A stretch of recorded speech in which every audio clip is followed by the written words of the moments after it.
September the 28th, 1996, the Bond County Genealogical Society is meeting on the north parking lot of the Greenville High School to go on a tour of cemeteries and other points of interest in Bond County. About 9 o'clock in the morning, the bus will be here in a minute or two, and we shall start our program. Rather cool morning. In fact, the coolest morning we've had is about high 40s this morning. But it's going to warm to 70, so we'll have a pleasant day. Rained yesterday, but it's not raining now. Sun's shining. Here comes the school bus. Probably mostly here by now. Here, and then we got a little brochure. Okay.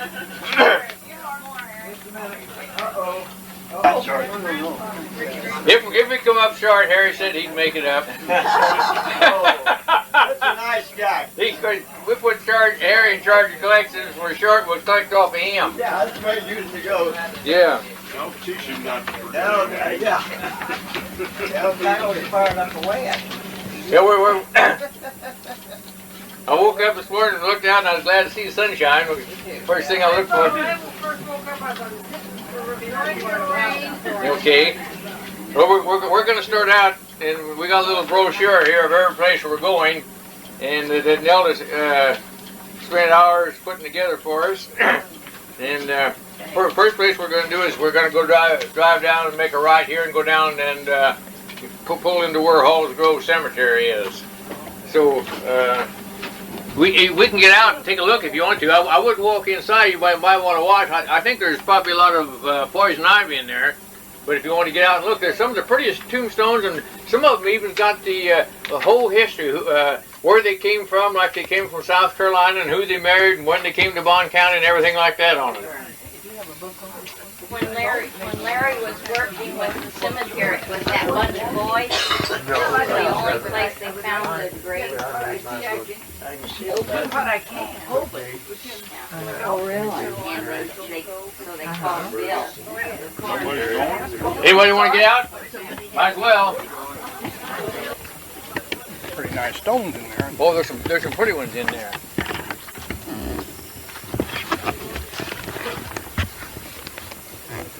Out there is buckbrush. Yeah. Nice ivy cover on the ground.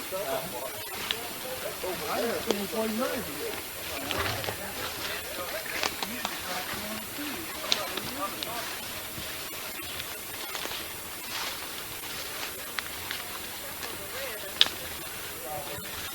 No, there's not that much poison ivy in here. It's there's a fence there though. It's periwinkle. Yeah, there's little oaks.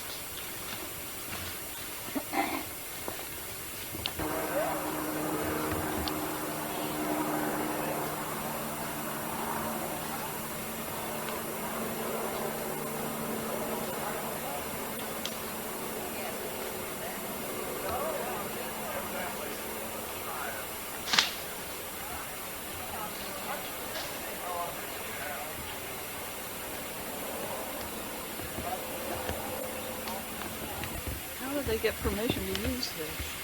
They buy it.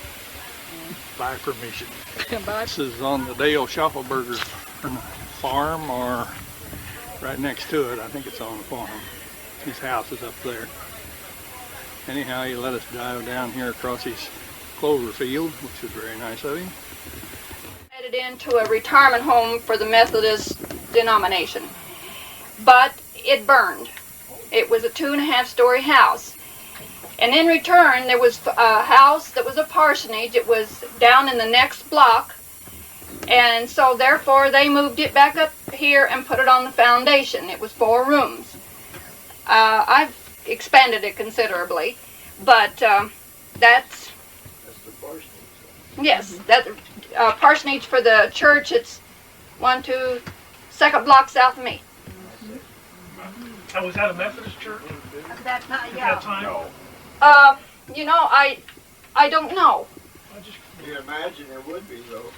But they were of that faith, so that's what, and it was called Eleanor Home, and the arch that's over the grave back here now, the big wrought iron arch, was over my front gate, but the pieces that was holding it was broken, and I was afraid it'd fall on someone, so we took it down and placed it over the grave to keep it. So that's why it looks like it does. Thanks. There's always been a Hasn't.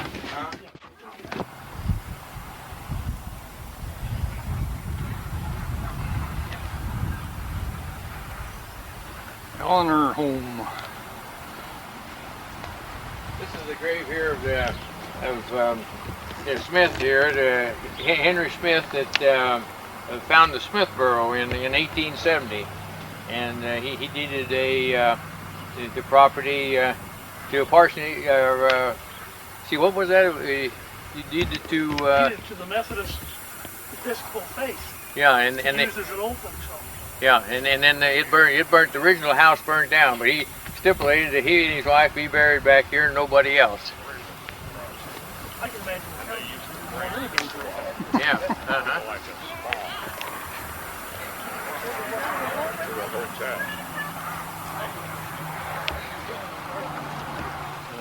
Oh, she has it up there. That's good.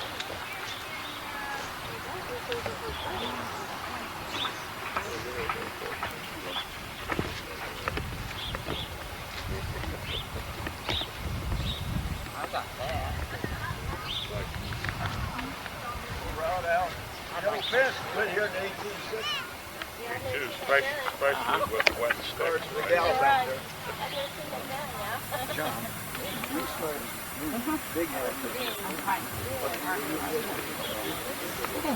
Fix one like that in your backyard so you'd be put in? No. Hey Tom, this in 1836, David Hubbard bought 40 acres of ground here, and he laid out a cemetery, and also a Quaker church was formed here. Now there's three veterans, three Revolutionary War veterans buried here. Two of them we don't know where they're buried, but I'll show you over here where Peter Hubbard is buried. He was a Revolutionary War veteran, of course, and the Genealogy Society put a new government marker on his grave.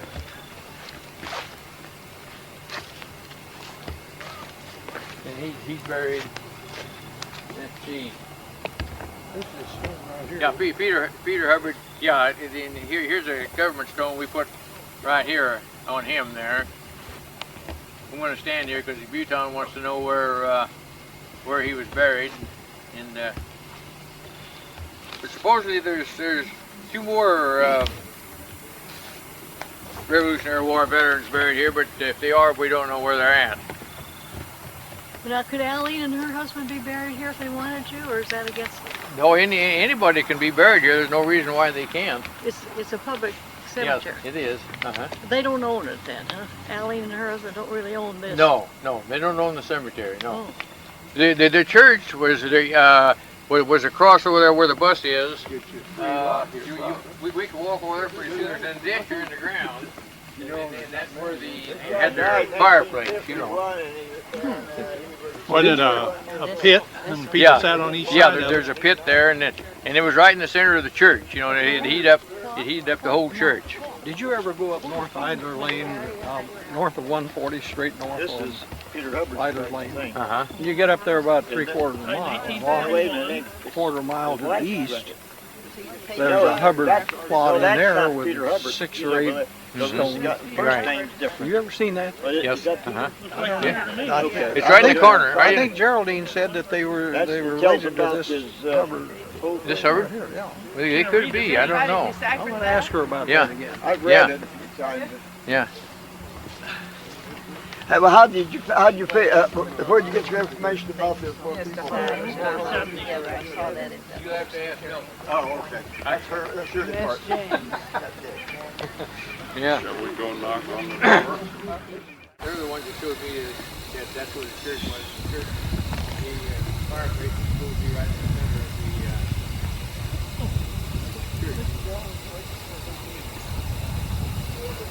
Right there is the fireplace pit for the Brethren Church.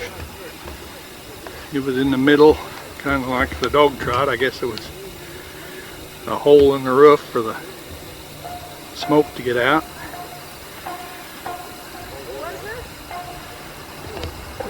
People sat on logs. Had to work a little for your church service in those days. Nielsen told us several years ago that he remembers the remains of it, kind of a pile of trash and logs, and people in the city kind of filled the hole up as a city dump on this corner of town. I think he was instrumental in cleaning it out and using it.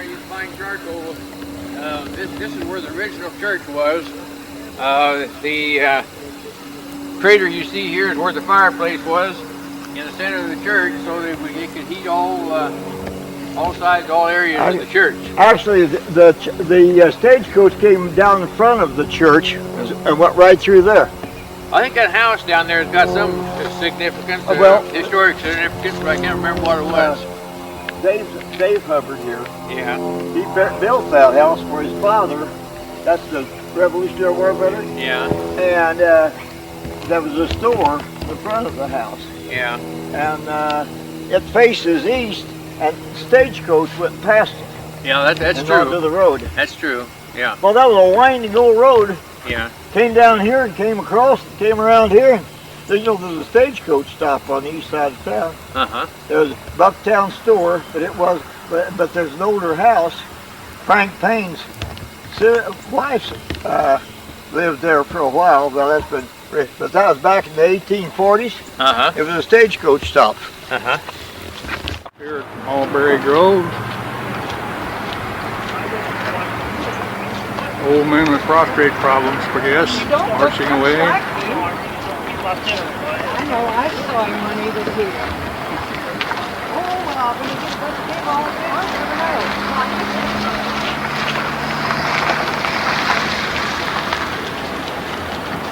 You're not going to take one to the job? Yeah.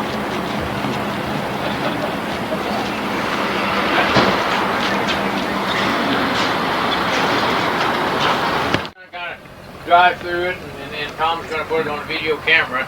This is the newest part of the cemetery here, and this is the newest part of the cemetery here. The Genealogical Society has done a lot of work in this cemetery. We worked all the stones, reset all the stones that were that needed to be reset, even in this area up here. Hey, Dean. Yeah. This whole Woolard, I'm talking about something else. The Woolard, there's a Methodist preacher was the postmaster in Mulberry. Yeah. He's buried on the far side over there. He had the post office over by the high school. There's the most veterans buried in this cemetery than there is in any cemetery in Bond County except Montrose.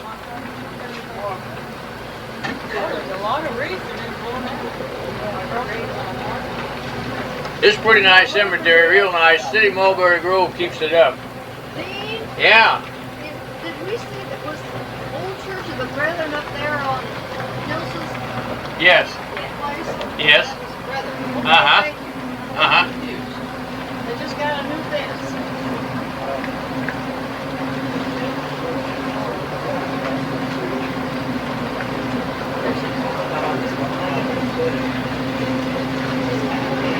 Yeah, that's fine. Have you done ceremony of being this year's cemetery? One day we Just make a left right here. Right on out. I went right way down there over there and heard for you. Have you ever been by here when they got all the flags up? Daddy said you didn't go down that morning, but really. We're entering the old part of the cemetery now, and there's lots of veterans buried in this section here. The Genealogical Society probably got 35 or 40 new tombstones for veterans. Replaced the old ones in this section here.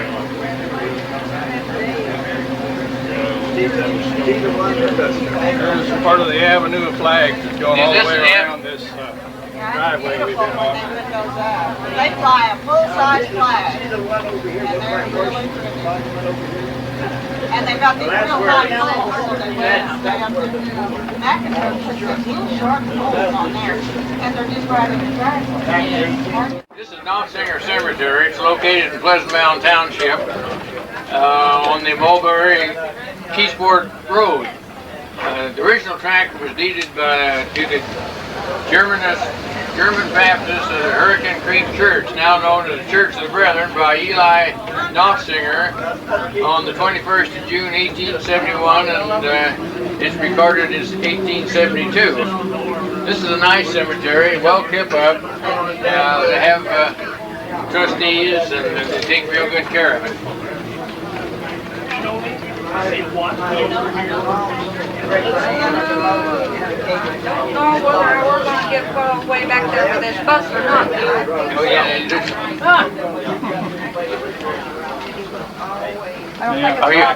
think it's possible. No, you can't get it around the corner. Okay, well, can you back out? Well, I can back out. Okay, well, Tom, what you want to, let's just walk outside here, Tom.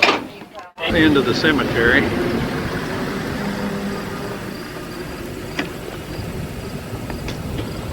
Kind of a new area down there, looks like. Yeah, that's new addition. Real nice. Real nice cemetery. They have big picnics every year to keep this cemetery and one of the other cemeteries up.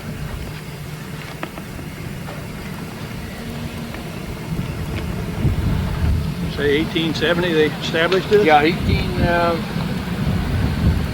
1871. 135 years ago. 135 years ago,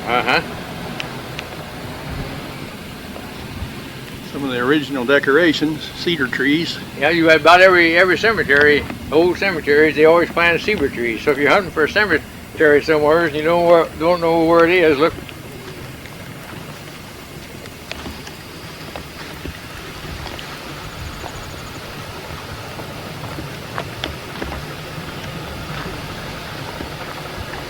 I'm going to get my wide angle camera and take a picture of it with the wide angle camera.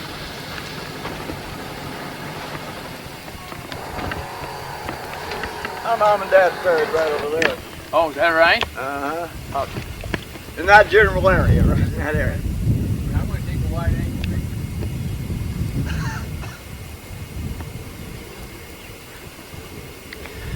Well, I see this battery's about done, so I just will shoot it here.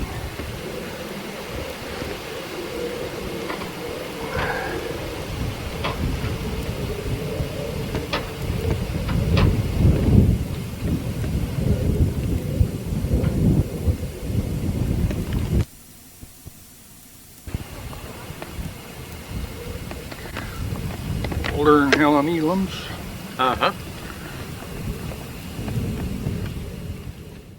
Prairieville. I don't know just where the creek is. Dean will tell us in a minute. Evidently this up in here was part of the plat. Hill Sport in 1817, one time. Then they moved the seat of the county here to Prairieville, and the rest of 1817 through 1820 they had court here, and the original court minutes books is in the courthouse in Greenville. You go back in the circuit clerk's office and walk through that back door, back to the right on top shelf, the original book is up there where they held court. This is also where the Thomas Higgins, he beat this man up and tore part of his clothes off and bit part of his ear off, and that's recorded in that court minutes. And before they could get him to trial, why he beat the guy up again. And then that's some of the history of and then a lot of it was who was suing who for the wasn't getting their hogs paid for or something like that. He made some aspirations about Higgins being a low life too. Well, see, Higgins, you know, was then after that he was doorman over here at Van Day at the state capitol. He was an Indian fighter, wasn't he? He was an Indian fighter. Now, I'll tell you the first story I heard about him, and I heard that he was shot 5 times, hit in the head with a tomahawk and spared, see, and I thought that can't be. So lo and behold, I found out where in 1820 he got a pension. It was $3 a month to send off for his pension records, and sure enough, it told in there where he was shot, you know, and he dug out some of the bullets himself, and some he still had in him, but I guess it's a true story. You know how much they charged? They fined Higgins for beating that guy up? No. $1,000. Did he? Can you imagine what it would be? Hurricane Creek, I guess. It might be navigable with a rowboat sometimes. Although some of these things way back had more water than they do now. Not so much sediment in it.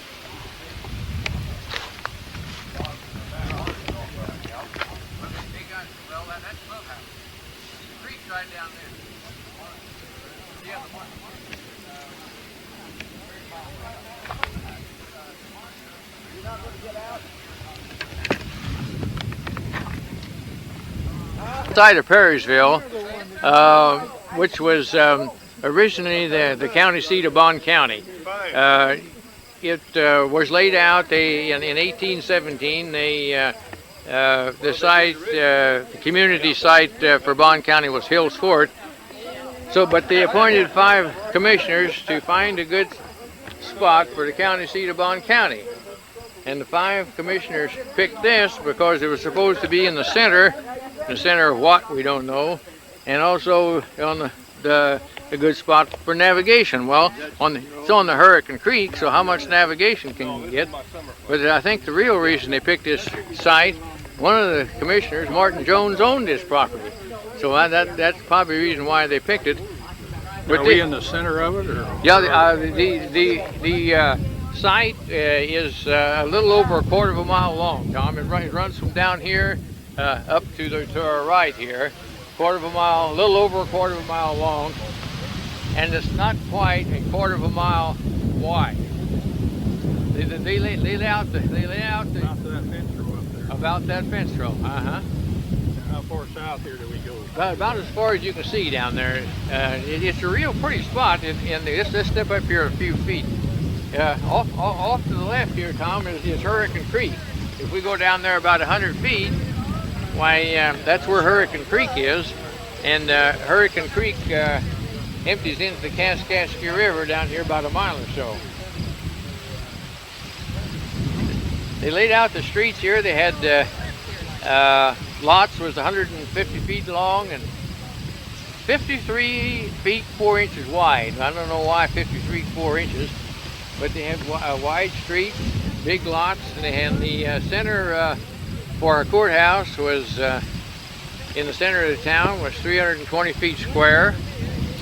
They held court here for at least 3 years until 1820.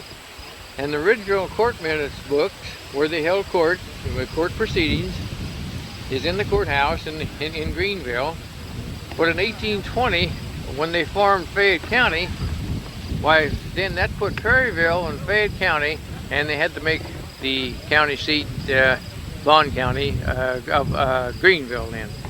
And they had all the lots sold. We got a list of who purchased the lots, and then after Perryville was no longer the county seat of Bond County, where some of the men sued to get their money back.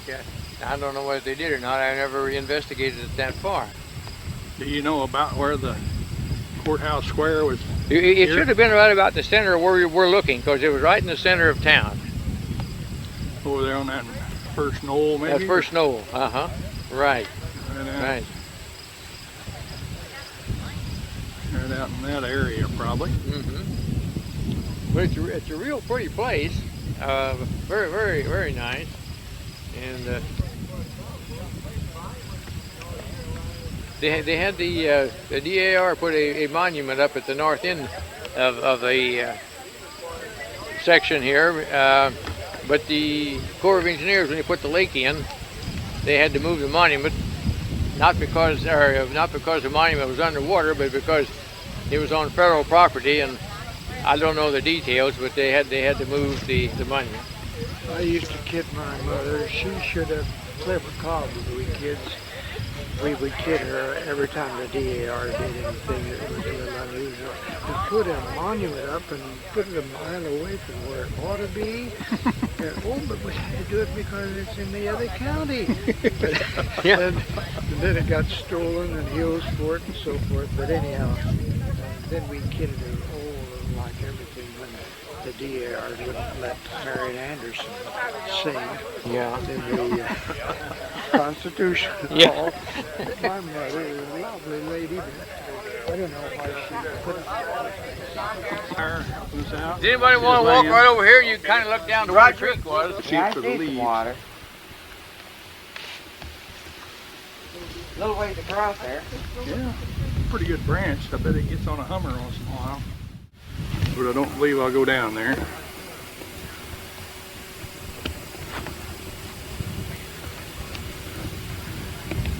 We're probably a little north of the center of the east side along here. If that be the case out there where those tall weeds are, green weeds, right in there, probably about the location of the courthouse, maybe back a little further. The marker of commemorating Perrysville, which was laid out in 1817. The property at that time, well, still is in Fayette County, but when they laid out Perrysville, why at that time the property was in Bond County. Bond County extended clear east and north, and then whenever they cut down and made Fayette County, why then that put Perrysville in Fayette County, and it could no longer be the county seat of Bond County. The territory of Illinois was organized January 1817, with Perryville as the first county seat. The first election was held here July 6th, 7th, and 8th in 1818. To choose representatives to a constitutional convention for a state government, 143 men voted for the plat in the row in the town.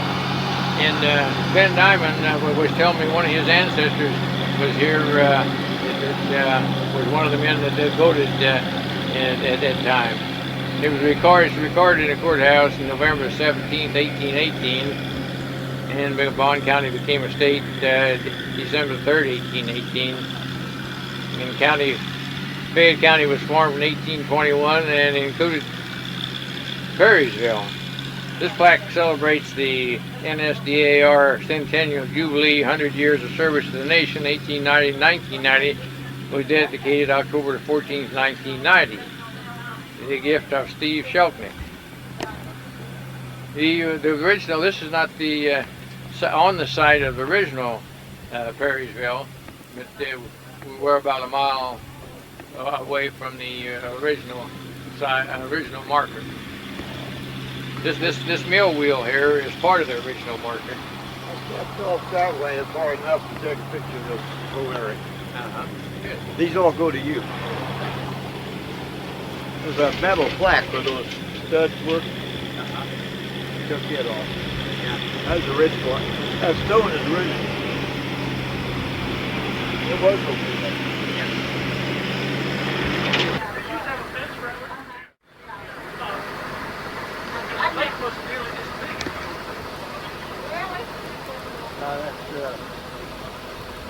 That building down there is over somebody's grave. No? Mrs. Langley.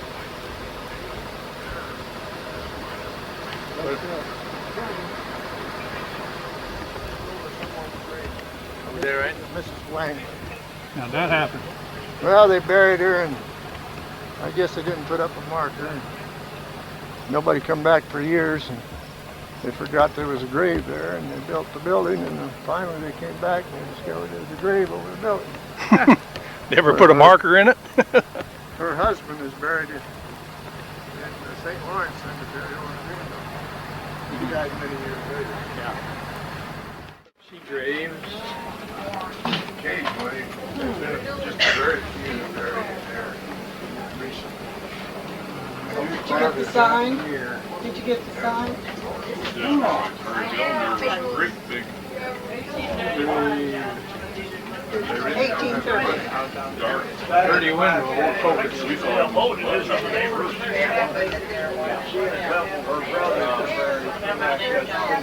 Council member named John, he got relatives buried in here, he's gonna be buried in here, he voted for nothing. Come out here today, him and his wife, both agree on track. We have arrived at old New Mount Nebo Church. We'll go into the dining hall for our lunch. Tour of the cemeteries afterwards.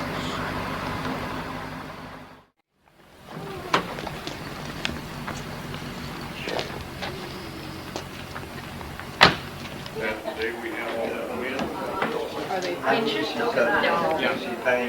He always, acts like really, really, really tight. Amen. I'm a first cousin.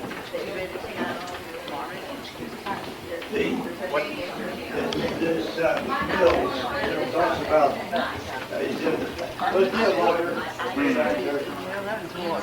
Progressive pictures of the Mills. people about every 5 years, I believe. Oh, yeah. Mills chapter.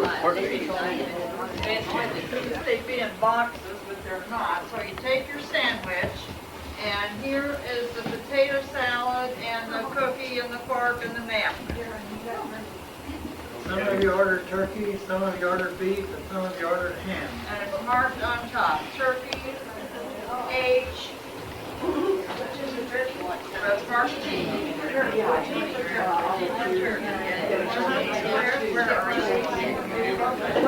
then the drinks are at the end. Water, tea, and coffee. Boy.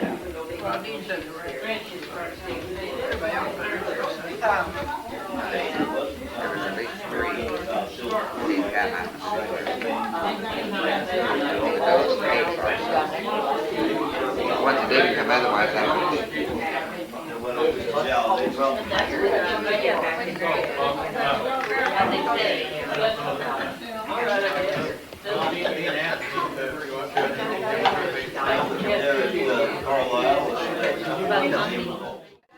I think I'll take advantage of the fact that we're going to be driving about 2 miles from here to the Old Nebo Cemetery, and while we're driving, I'll tell you what I would have told you if we had time to talk about it. We needed to do what we did, and we needed the time we had just to unwind.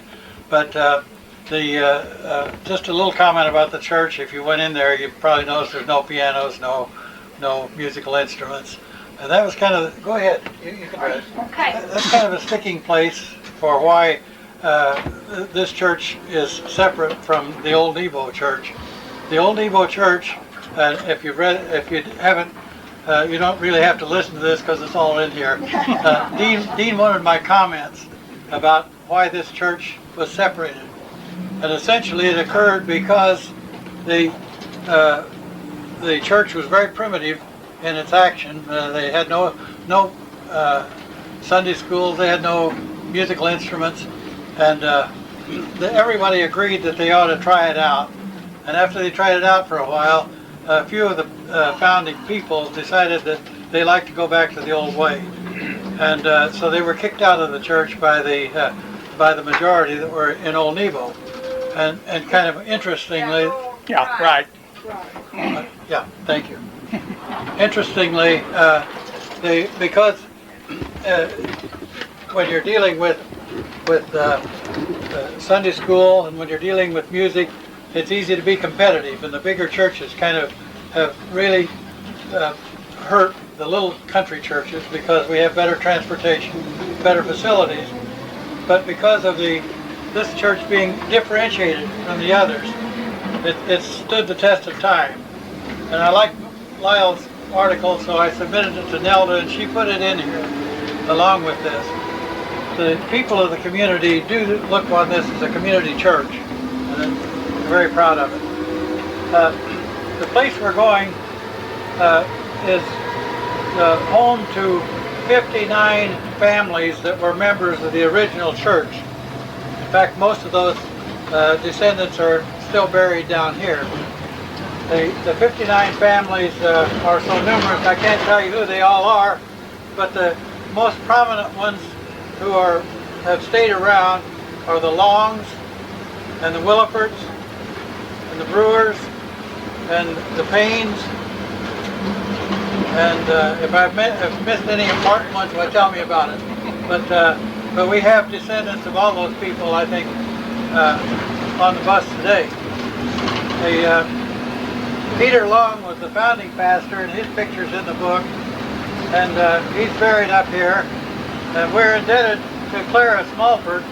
We wouldn't even be able to go there today after this rain if she hadn't put rock down on the road to make it possible for it to be an all-weather road.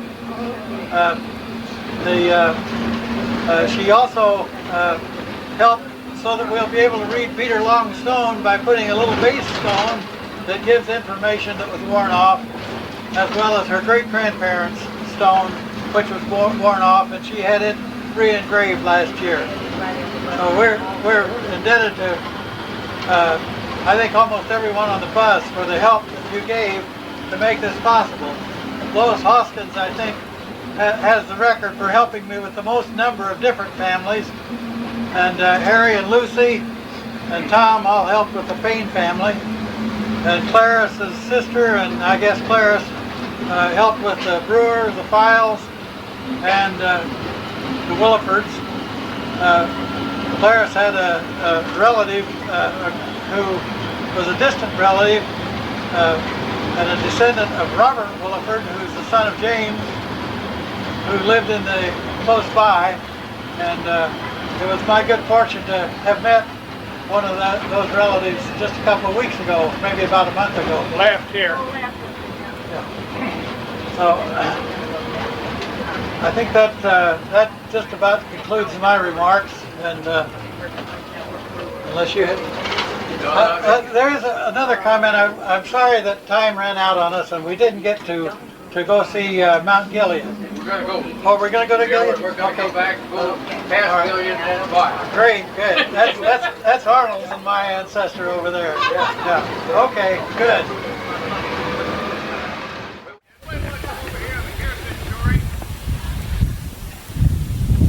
28th of September yet, 96, Old Nebo Cemetery.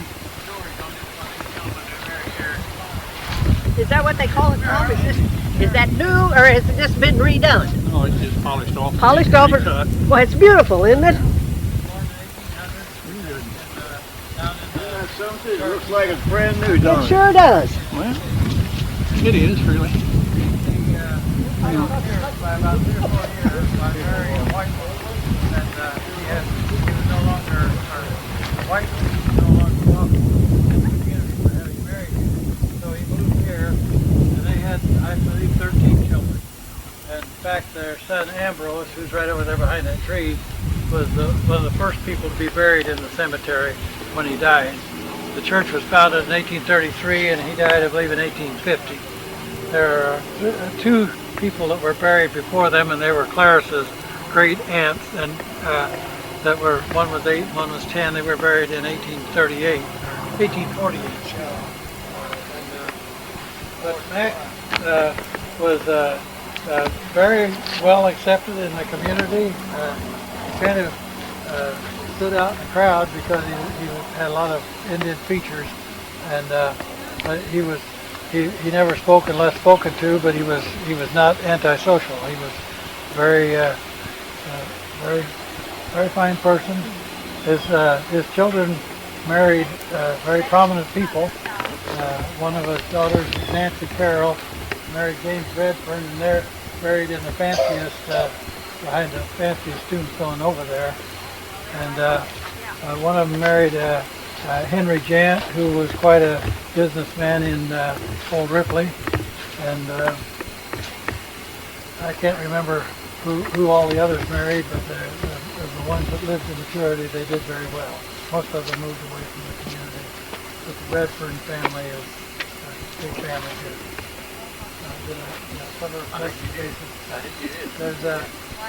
There's over here, the Mary family is a well-known family, one of the first families in Bond County.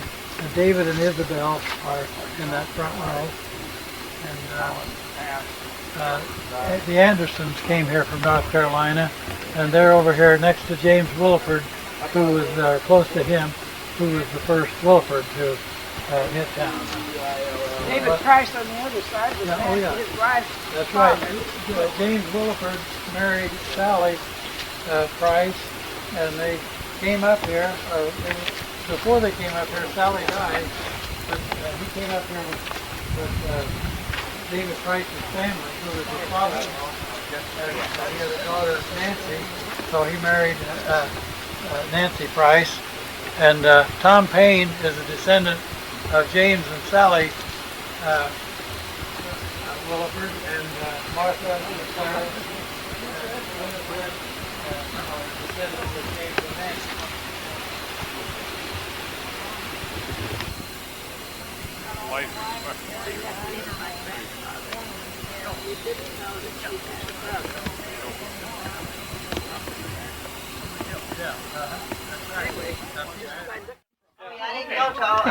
This is Mount Gilead Church and Cemetery. This church was organized and started about 1823. Between 20 and 23, it was organized. The first church was across the hollow over there, was a log cabin. This church was originally built in 1865. It has been added to. When I was a boy, this main part here, the middle part, sat up on limestone rocks. And I've heard the old timers say that the dogs would get in fights underneath the church while the preacher was preaching. But in 1940s, they jacked the old church up and put a basement under it. Since then, we put Sunday school rooms on the south side and on the west side. And we have music in our church. We have a piano and an organ. And let's see. We have service at 9 o'clock every Sunday morning, and you're all welcome to come at any time. The first grave in this cemetery was in 1819. That Reverend Tenney that you'll read about in your book. He's buried way over next to the fence on the south side. The cemetery has been added to about 4 times, I guess. The original part, old part, is south of the church, and then there was two rows of graves out by the highway, and then this was added on, and the last, we have an acre back on the west side, was donated by the Pope family. And the McAdoo stone you'll find right straight south of the church, almost down to the fence. And I think that's about all I have to say. The John Hunter was our common ancestor, and he's a Revolutionary War veteran, but he was on the wrong side. he deserted, and we have some evidence, but no proof, that he joined the American forces before the war ended. So at least we know that we know where we are. Yeah. One other thing I might add, my parents, my grandparents, and my great-grandparents on both sides of my family are buried in this cemetery. That's my genealogy. There's a lot of hunters here. Yeah. And we'll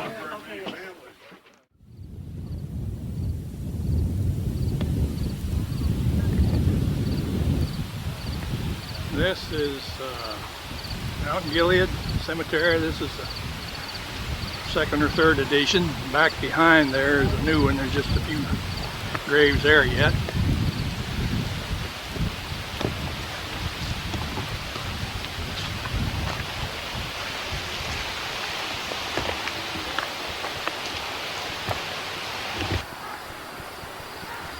That was the first person buried in here. He was a missionary, I think, from New England, a young man.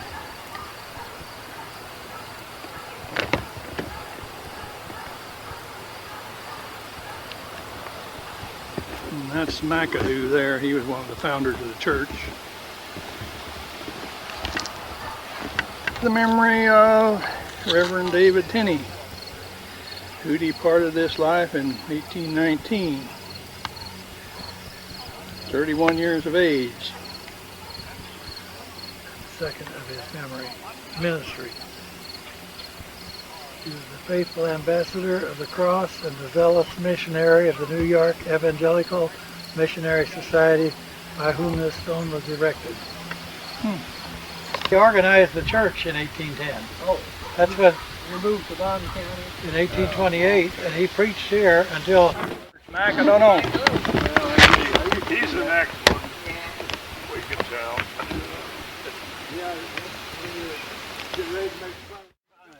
Yeah, that's right. That sounds great. But if he got him back, if we were backwards, then he should have been in the 1850 census, see? But he wasn't in the 1850 census.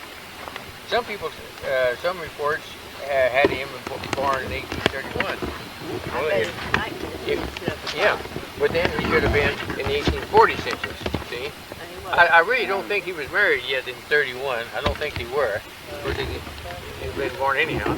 But I don't, that's one of the names. What's his name up there? William. A whole bunch of Barbados, Barbados family. No,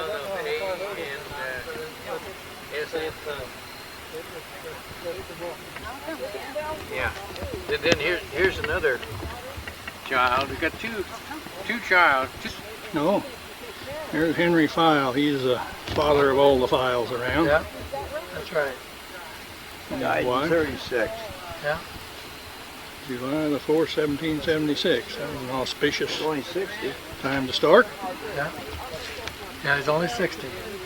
76 and 36 to 60. yeah. No.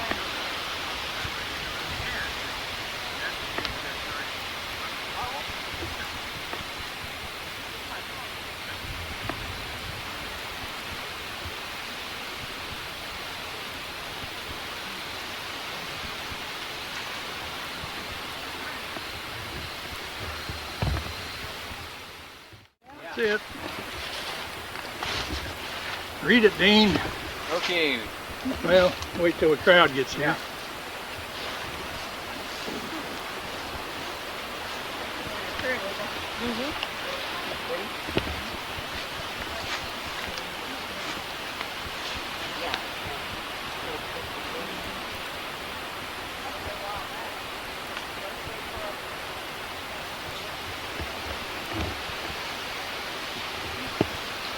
I'll read it. Everybody gets up here, huh? Yeah. I'm going to try to take a picture for everybody.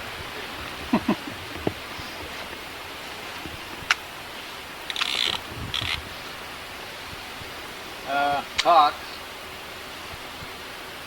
Massacred by the Indians. Massacred by the Indians, June the 2nd, 1811, age 20 years, erected by Cox Monument Association, October the 9th, 1900. Now, we've got a picture of that. They had a big crowd here, real big crowd here. And Bob, he took the picture out of the paper and made me a picture and brought the people's faces out. You could just see them as plain as what you were standing right there, you know. But the Indians killed her brother and kidnapped her, and this is in memory of him, no doubt, because he lived. I don't remember what his first name was, and I can't read it. I don't think they do. I don't think they ever knew. They might not have ever known. But anyhow, then whenever she was rescued by, she married a man named Greg. Yeah, G-R-E-G-G, and later on, he was also killed by the Indians. And then she got married again. In Missouri. In Missouri, and she's buried in Missouri. And No, she's buried in Texas. is it in Texas? Yeah, it says so in your article. Oh, okay. Brushy Creek, Texas. Oh, all right, okay. But anyhow, we one of her descendants, direct descendants, a man by the name of Greg, is one of our members, Genealogy Society members, and he lives in Juneau, Alaska. But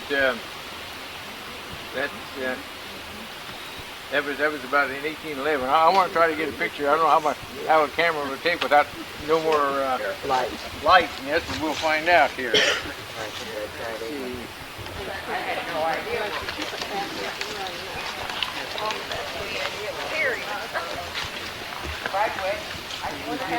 Grove Cemetery.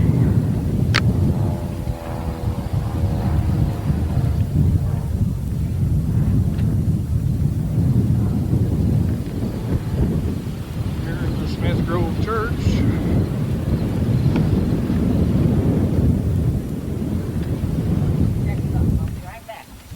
Is that near any relation to Nelda? Oh yes, all of theirs in here are related to her. Sassafras trees. You'll probably never find a bigger one around Bond County anymore. Winifred.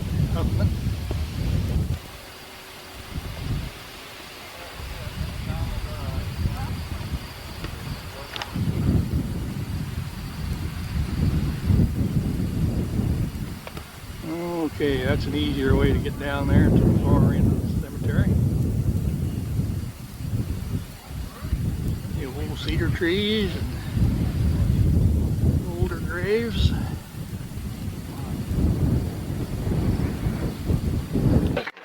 Yeah, it describes a little bit. Yeah, I didn't have a door around it when I was there. Got it all the way to sit, Tom? Yeah. We're in section 6, the very south east corner of section 6. Right there's a third of an acre right here that the DAR bought for this monument, the Hills Fort monument. And when you get out, you see there's in 18 September of 1814, why they had an Indian battle and 4 Rangers was killed. So we got some marble markers and put by the monument, 2 on each side there. The story goes that the fort was up there's in this 40 acres right up here. If you look there on the map there, you will see.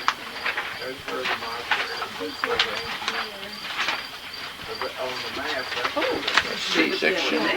Yeah, on if you look here, this whole map here, see, this is section 6 and this is section 5. This is section 6 and this is section 5. We are right here where the monument is. This is the line. In this 40 acres up here, Kevin Kagi drew this map up. He never talked to me about it, and I never talked to him about it, but it amazed me that he came with the same deduction as I did on where the fort was. So in this 40 acres up here, we feel like that's where the fort was. Then you at one time there was a spring came down through there. Kevin took an old map and he put in this creek there. Of course, there was a creek came there, and the story goes, that they saw corn, Indian corn along the creek. But then the battle, from all accounts, was over to the west, over in section 5.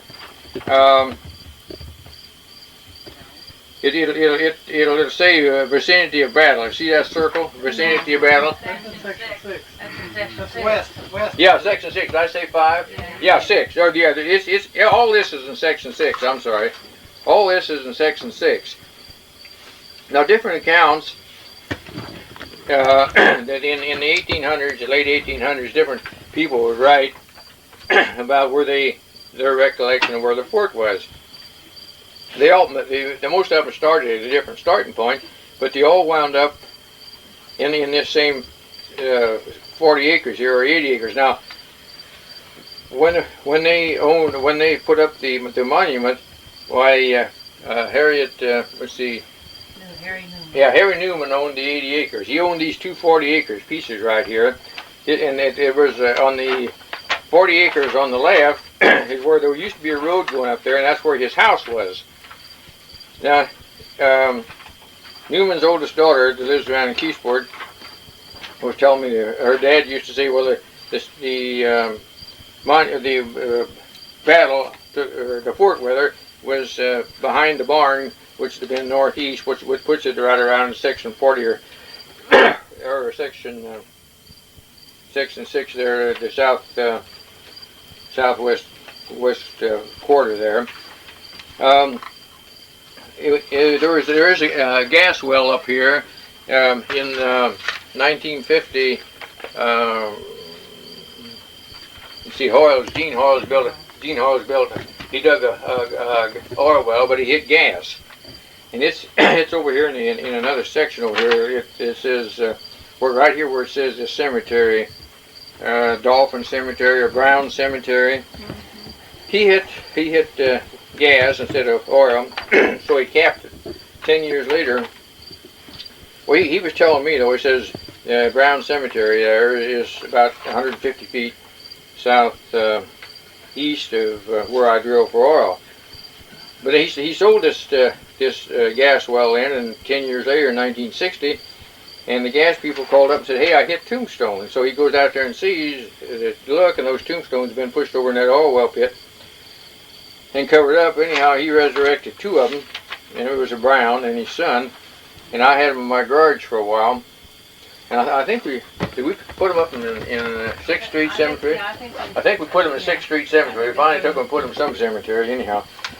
But then in the course of this battle, why there was 4 Rangers was killed, and like I mentioned, we got Marble Marcus farther over there, and Thomas Higgins was one of them. I told you Thomas Higgins, you know, about him getting shot so many times. He was in on the battle also.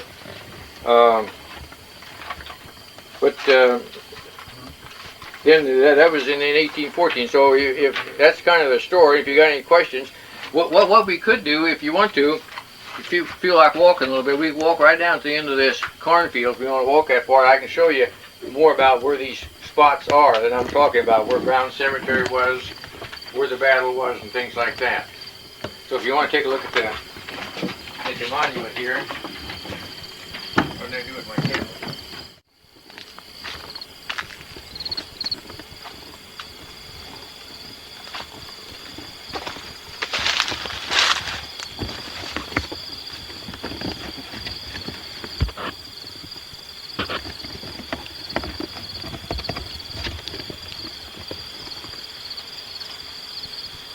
Marked the site of Hill's Fort, built in 1811. Indian massacre, so forth.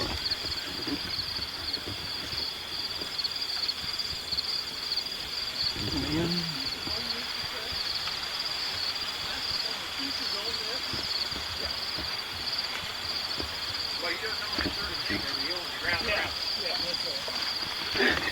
This little patch here is not quite a third of an acre either. No, this isn't a third of an acre. No, that's for see, sure. he farms a whole third of an acre. That way we keep the weeds and the brush out, see? So he knows that we're welcome to come in here anytime we want to and take a look at it, you know. But maybe I could get a picture again of everybody up. I'm back in Greenville, the high school parking lot.